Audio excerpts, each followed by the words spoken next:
Ladies and gentlemen, now I've just been watching the Ragnarok reveal live stream and they've showcased 3 new characters. So we've got a blue version of Lostvayne Meliodas and we'll talk about him in a little bit. There's also like the giant hunter Norse woman, and also I believe this man's name is Sigurd, but basically he's the guy with the dragon slaying sword. And this guy looks insanely good, man. He's such a fantastic character on the base of his kit, but also the support that he provides to the team I think is going to be near game-changing, both in PvP and also PvE as well. Because the majority of the time, as long as there's more than one target, then he can give the whole team 30% attack-related stats. And he's also got this really interesting passive, where it looks like he counts as both a human and also a demon. So he fits into the human teams, which are very popular at the moment, but also the Assault Meliodas teams as well.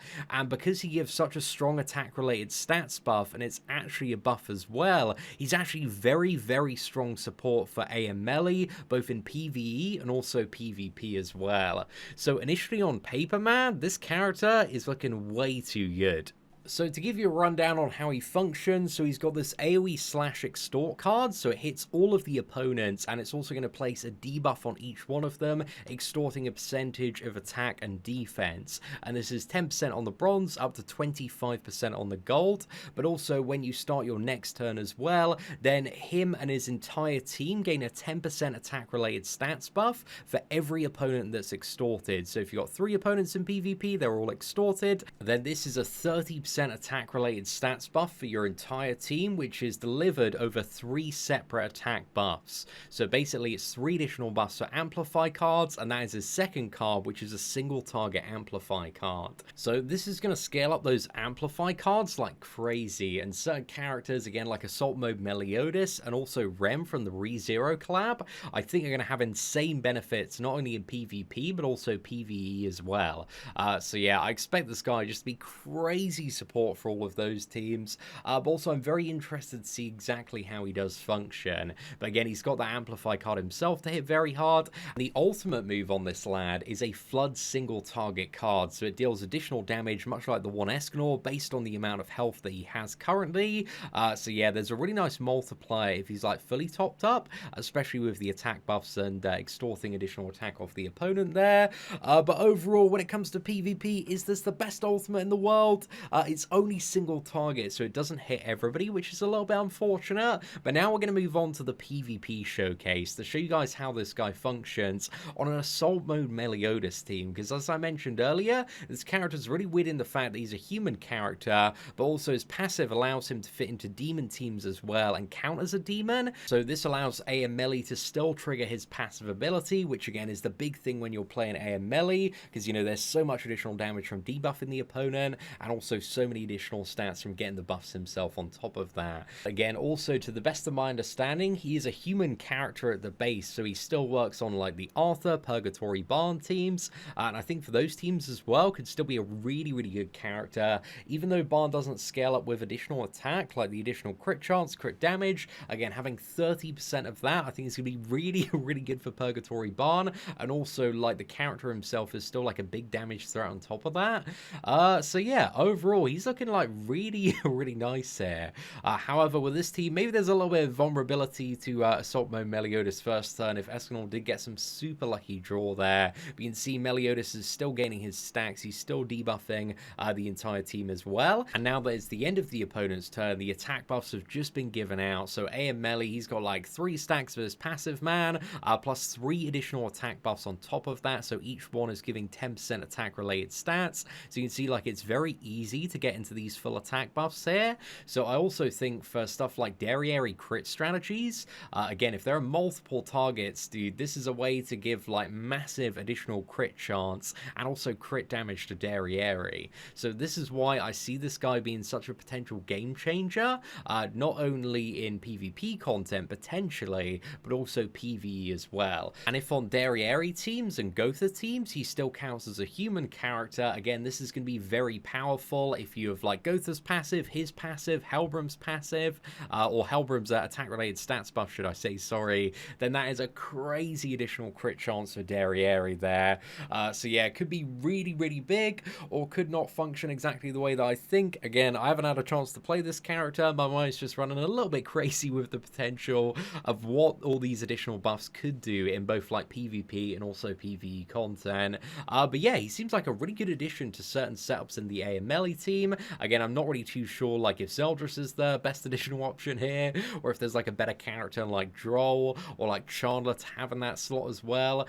So yeah, I'm very interested to play around with some of the Assault Melee variants when it does come to this newer edition. Unfortunately, not quite enough damage there to break that Goddess Liz shield, and that might be a slight annoyance, is like dealing with those Goddess Liz shields if you got this lad.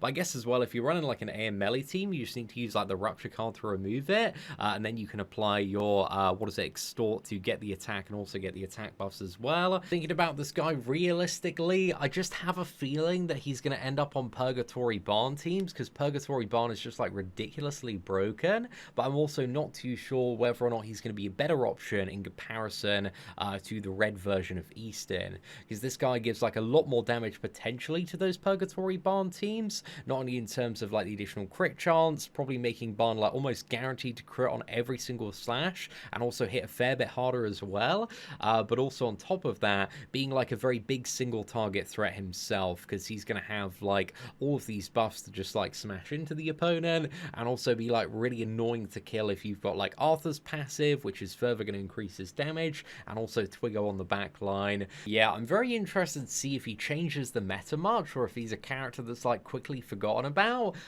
Just from everything that I see on paper, again, I do think he looks the most promising out of the three, but I've also been wrong about new characters many, many times. So initially from these showcases, man, he looks pretty exciting, but again, you never really know until, you know, you've got the characters to test out. They've had like a couple of weeks to settle as well. People have found like good teams, good counters, all of that stuff. But that is the wonderful joy of 7 Deadly Sins Grand Cross. So yeah, I think he looks like the best out of the three. But anyway, let's have a look at the other two. Now, next up, we got the blue version of Lostvayne Meliodas, and he's looking alright. I'm very interested to see how good this character is going to be, because they've gone for a little bit more of a control focus on this one, but I feel like the big problem at the moment is Purgatory Barn, and I'm not quite sure he does enough to actually like be a contender versus Purgatory Barn. So he's essentially got the single target drain card that like Green Merlin has, that like many units have, so it deals a little bit of damage, drains 1 ult gauge there. Very, very common card, but it's also a very effective card as well. And then his second card is the same as Omega Rugal's attack-related stats reduction card. And also, if you're looking at this melee thinking he's moving a bit janky, I think one of his animations isn't like properly finished before they started this showcase. So yeah, he's a bit more of a utility Meliodas in comparison. So he's got ult drain, he's got attack-related stats reduction, but from what I found out, like testing out Glocks yesterday in global PvP, even with like a 30% attack related stats reduction, because again, Barn doesn't scale off attack, he scales off health, crit and crit chance, so even if like he doesn't crit, he still hits really really hard. So yeah, I'm a little bit unsure about this Meliodas, because Purgatory Barn, at least the red version, cuts through like a hot knife through butter there. Again, this Meliodas does have the advantage on Barn, and the ultimate, if you get it to 5/6, 6/6, you get the crit as well. That's going to be a great time. You're going to see tons of damage there. So yeah, maybe there is a little bit of potential to kind of bring back like a standard like Lostvayne Glue Eater team with like Goddess Elizabeth, maybe like Red Gotha for the attack disable, slow him down a little bit. But again, with like Red Easton on the team, it doesn't really like stop him that much. So yeah, I'm very curious to see if like this blue Meliodas is actually going to be enough to deal with Purgatory Barn, because he's a big boy, man. He's got a lot of hit points. So I would imagine that this Meliodas, like, in terms of his damage output, is very, very reliant on having, like, a 5/6 or 6/6 ultimate level if you do want to get that game-winning play, whereas the the first character, Dragon Swordman, doesn't look like reliant at all on a high ult level, which I really like. It looks like even if you have like a 1/6 version of him, he's still going to get the job done in most scenarios. But yeah, this Lostvayne, at least on paper, could be good for big whales that like 6/6 him, but I'm a little bit unsure for the average player. So yeah, that's just my thoughts on the new Lostvayne. He does also have, just to add one more thing, this passive, which matches the highest ult gauge by up to 3 additional ult gauge at the start of his turn, but I think he can only use this once, so I don't know if it just triggers on the first turn there, and I don't know exactly how good it is, but if it allows him to like reliably rush ult turn 1, then again, if you have like a fully whaled one that's like 5/6 or 6/6 and tons of Lostvayne cards, again, in the right scenario, man, this could be game winning, so I'm curious to see how this character turns out, but I get the feeling that he's going to be a bit more whaley. And then finally, we've got like this Norse hunter woman, and she looks like she is pretty much made for the level 90 blue demon. So she's got Jericho's single target bleed card, and also single target ignore defense card as well. So she's a little bit of a mix of like green Jericho and also Zaratros, and also her ultimate is a single target weak point ultimate card. And then she also has this passive ability, and it didn't display here. I think it only triggers in death matches, at least to the best of my understanding. And I think it's either when you apply a bleed or when a bleed expires, then it increases the attack related stats and attack of the whole team. I think it's like 40% attack and like 20% attack related stats, at least to the best of my understanding. So yeah, that's what I translated from the Korean version earlier. But again, we don't get to see it in play because it only triggers during death matches here. But I think for like everything else, she's going to be like very, very underwhelming. Like with Purgatory Barn, I just think she's going to be completely unplayable when it comes to PvP, but it looks like she's specifically designed and made to be like, I think, the best character for the level 90 blue demon. And you know, people are always looking to make that fight a little bit more efficient, so I think that'll be a reason to try and pick up one copy of her. But yeah, I'm curious to see like exactly how good she is for farming and stuff. But yeah, we've got her ultimate move. Her ultimate actually looks super, super cool on top of that, man. You've got like this massive strike here, so yeah, it looks really, really good.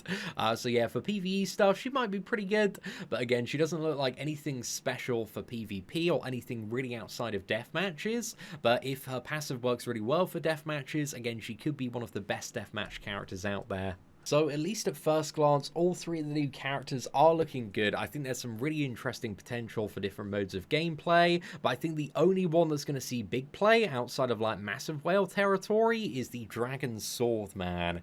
So yeah, I'm very interested to see what his passive is like and like how practical he feels to run in PvP and also PvE. But yeah, I think he is the most exciting out of the 3, unless you are a massive whale, because then like Blue Lostvayne Meliodas, I don't know, he could do some really interesting stuff, but I'm curious to see how he functions as well. But yeah, ladies and gentlemen, let me know your thoughts in the comments section below, and please let me know how wrong I am about everything. But aside from that, thank you all very much for watching, take care, and I hope that you have an absolutely fantastic day. You are not subscribed to the whale sin of spending?